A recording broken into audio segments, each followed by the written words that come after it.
पेंडल ने we tokenomics की जटिलता को त्यागा, व्यापक प्रसार के लिए लॉन्च किए लिक्विड एस पेंडल। पेंडल जो वर्तमान में लगभग 3.5 बिलियन की कुल लॉक की गई वैल्यू टीवीएल के साथ एक प्रमुख यील्ड ट्रेडिंग प्रोटोकॉल ही ने अपने गवर्नेंस ढांचे में एक क्रांतिकारी बदलाव की घोषणा की है।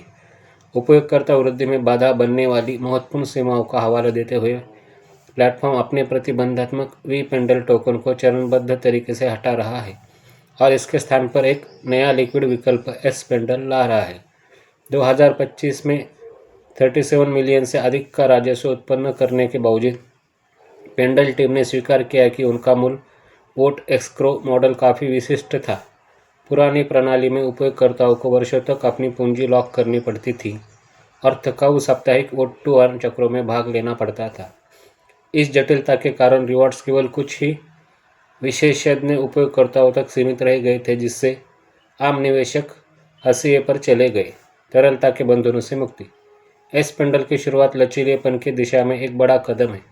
अपने पूर्ववर्ती के विपरीत एस पेंडल हस्तांतरणीय है, जिससे इसे रिस्टेकिंग जैसी गतिविधि के लिए अन्य डेफी प्लेटफॉर्म पर भी उपयोग किया जा सकेगा। यह बदलाव 3 मुख्य समस्याओं का समाधान करता है। Exit liquidity. वर्षों का लॉकअप अब खत्म हो गया है। उपयोगकर्ता अब 14 दिनों की कूलिंग अवधि के बाद अपना फंड निकाल सकते हैं या 5% शुल्क देकर तत्काल निकासी कर सकते हैं। सरलीकृत गवर्नेंस। साप्ताहिक भागीदार की अनिवार्यता खत्म कर दी गई है। रिवॉर्ड्स के पात्र बने रहने के लिए अब धारकों को केवल महत्वपूर्ण प्रोटोकॉल प्रस्ताव पर वोट देना होगा। Protocol buyback. टोकन की वैल्यू बढ़ाने के लिए पेंडल अपने राजस्व का 80% तक टोकन बायबैक के लिए उपयोग करेगा, जिसे बाद में गवर्नेंस प्रोत्साहन के रूप में वितरित किया जाएगा। माइग्रेशन की समय रेखा। यह बदलाव तेजी से लागू हो रहा है।